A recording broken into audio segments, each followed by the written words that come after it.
In today's video, I am going to teach you how to enable or disable overlay scroll bars in Google Chrome. Start by opening Google Chrome on your computer. Once Chrome is open, click in the address bar at the top of the window. Then type Chrome/flags and press Enter on your keyboard. When the experiments page loads, look for the search bar near the top of the page. Click into that search field and type overlay scroll bars. In some Chrome versions, the feature may appear under the name Fluent Scroll Bars instead. If you do not see one result, try searching for the other name. Once you find overlay scroll bars or fluent scroll bars in the list, look to the right side of that option for the drop-down menu. Click the drop-down to open the available choices.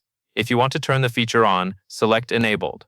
If you want to turn the feature off, select Disabled or Default, depending on which options Chrome shows you. Default usually means Chrome will use its normal built-in behavior. After making your selection, Chrome may prompt you to relaunch the browser for the change to fully apply. If that happens, simply follow the prompt and reopen Chrome. Once the browser reloads, the new scroll bar behavior should be active. That covers everything you need to know.